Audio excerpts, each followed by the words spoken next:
Episode 5, aka Return of the Plot. It's a pretty accurate statement. I don't want to say the other ones have been all filler, but they were kind of episodic. But now we're getting back to the plot with the main peoples, like OG Ringo, Leuze, and Frender. Okay, so just out of curiosity, when did Frender leave him? Because I completely forgot about that. He was obviously with him at the end of episode 3, but then he was gone in episode 4, so I don't know. I was gonna say, I mean, like in this episode, he just kind of fucked off, and for some reason, and I guess that's what we're supposed to assume happened. I mean, I just was like, wait a minute, where did Frender go? And then he like came back around, and I'm just like, what? Where'd he go? What was he doing? I don't know. I think that happens a few more times. He just kind of disappears and then shows up again. Yeah, I don't get it. More things unexplained, but anyways, so it goes. So the first thing that happens this episode is Leuze shows up again. Well, I guess I want to say before that, they actually changed the... Oh yeah, they changed the opening scene. Yeah, they kind of give you a better idea of... Well, not really a better, but more information about what happened. Luna asks Casshern if he's gonna kill her out of free will, or if he had no say in it.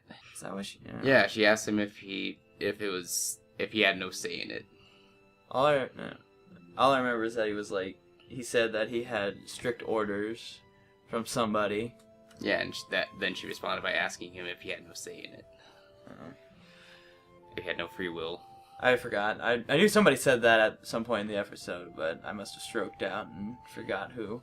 You probably had the Godzilla head on your head at the time. Dude, this thing is fucking badass. I don't care what you say.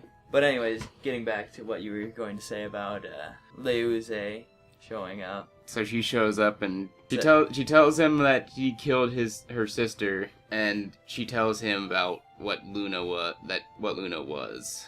Like, she's a source of life and light of hope for all living creatures or whatever. Yeah, she does say that. That's about as much as we're going to understand about how the death of Luna caused everything to go to hell so fast. I mean, we'll get to that later. Let's not divulge too much there now, but it does go into Leuze's backstory with her sister and how she was the first victim of the ruin. And I did like how they did, like, I'm gonna say like it about 10 times, but how in her flashback, her and her sister are staying at like a pristine like cottage looking thing. And it's kind of interesting that they show just how nice it was before the ruin all happened and how pristine it was compared to how it looks now. Yeah, like it shows that as soon as Luna was dead, then Leuze's sister Lisa started to ruin. Yeah, I thought that was a nice thing to give her that kind of backstory, and definitely justifies how much she hates Casshern in order that she wants to kill him. Yeah, but then when he offers himself up for her to kill, she hesitates because he's like so free, so okay with it. Well, he feels like bad about it. Well, she questions it because she's like, wait, I thought I was hunting. I thought I was here to kill a monster, but just the fact that he's so remorseful for what he's done, that he's like, here, kill me. Yeah, I mean, I've wronged you, so you have every right to kill me. And she's like, wait, I didn't think it would be like this. I thought, he would be all, brr, I'm Casshern, brr, I'm a monster. Super scary. But yeah, well, her plan kind of backfired on her in that he realized, like, her plan was to make him realize what he did before she killed him, like, so that he knew what he had done, and then she could kill him, and because she didn't feel there was any point in killing him because he didn't remember what he did.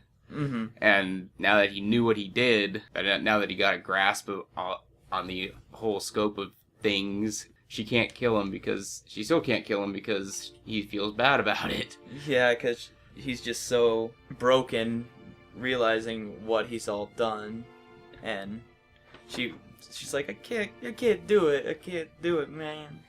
Yeah, exactly like that. That's how she did it. That's how. No, that was quote for quote. I mean, you may have seen the episode, but you're wrong. She definitely said that.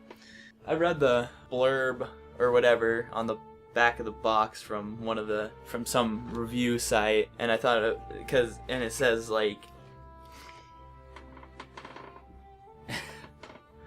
It makes noise.